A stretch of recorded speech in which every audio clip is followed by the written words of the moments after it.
काही छावा चित्रपटामुळे कसबा गाव जे आहे ते लाईमलाईटमध्ये आलं.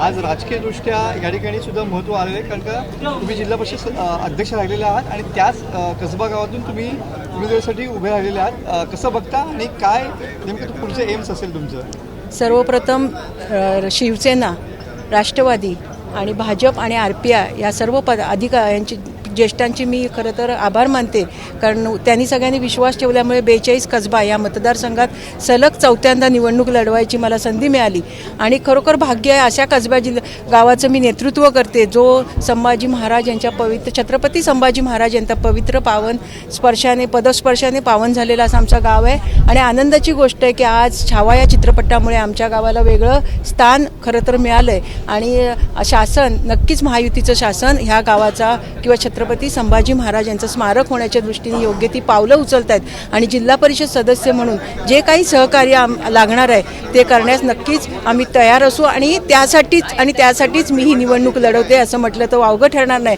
कारण आमच्या सर्व कसबावासियांसाठी ही खूप अभिमानाची गोष्ट आहे की आम्ही आज महायुतीच्या सरकारमध्ये आहोत आणि त्यामुळेच आम्हाला आमच्या कसबा गावात छत्रपती संभाजी महाराजांचं स्मारक होणं आम्हाला शक्य आहे. आणि सर्वात महत्त्वाचं म्हणजे गेली 4 वर्ष जिल्हा परिषदची निवडणुका न झाल्यामुळे ग्रामीण भागाचा विकास महायुतीच्या माध्यमातून होतच होता, परंतु ग्रामीण भागाचा खरं तर खूप नातं जवळचं जिल्हा परिषदचं असतं आणि त्या निवडणुका न झाल्यामुळे कुठेतरी आम्ही मागे होतो. नक्कीच याच्यामुळे आम्हाला ग्रामीण भागाचा विकास करण्यासाठी जास्तीत जास्त मदत होणार आहे आणि आम्ही जास्तीत जास्त निधी येऊन आमचा गाव चांगला जास्तीत जास्त कसा मतदारसंघ होईल ह्याच्यामध्ये आमच्या सर्व महायुतीचे उमेदवार प्रयत्न करणार आहोत. आणि मला आशा आहे की उद्योगमंत्री पालकमंत्री आपले उदयजी सामंत आणि शेखरजी निकम असतील किंवा भाजप आणि RPIच्या सर्व पदाधिकाऱ्यांमुळे आम्ही नक्कीच सगळेच्या सगळे म्हणजे 7 जिल्हा परिषद गट आणि 14 पंचायत समिती गणावर महायुतीचं सरकार येण्याचे तीळमात्र शंका नाही.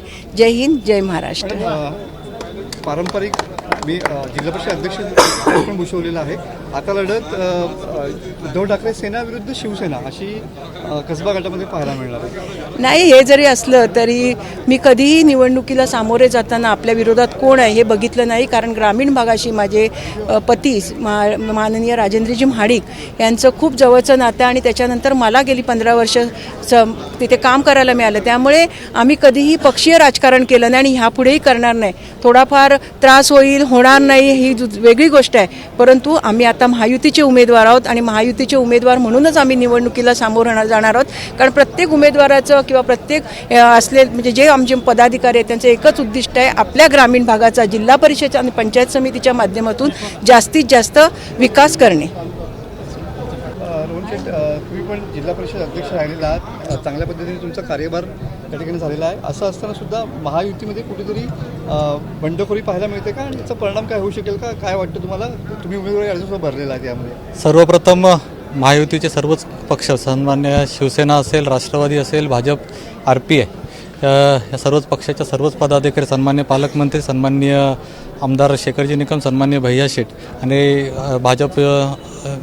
भाजपचे सर्व सन्मान्य पदाधिकारी यांच्या आशीर्वादाने आजची ही उमेदवारी प्राप्त झालेली आहे, त्याबद्दल सर्वांचं मनापासून आभार.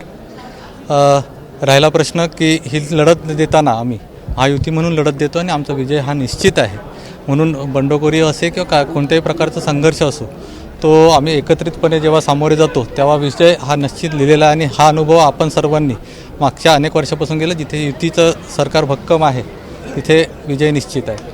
बरोबर. महायुती म्हणून तुम्ही समोर जात आहे, पण महायुतीमध्येच बंडखोरी झालेली पाहिजे, म्हणजे तुम्ही याच्यामध्ये लीड भूमिका घेणार का की समोरच्या ही म्हणजे समोर माघार घेण्यासाठी तुम्ही पुढाकार घेणार का? नक्कीच समोरच्यांनी माघार घ्यावी असे आमच्या सर्वांची इच्छा जरी असली तरी ती त्यांची इच्छा आहे की त्यांनी कोणत्या पद्धतीत सर्वांचा सन्मान ठेवायचा आहे ते तसा सन्मान ठेवतील अशी मला मैत्रीपूर्ण लढत होईल. कसं काय वाटतं तुम्हाला? कारण का AB फॉर्मला सध्या संघर्ष सुरू असलेला पाहायला मिळतो माहिती अजून तरी आम्हाला ह्याच्याविषयी कोणती माहिती नाही. आमचा AB फॉर्म मिळालेला आहे, तो आम्ही सबमिट करून. ABP माझा, उघडा डोळे बघा नीट.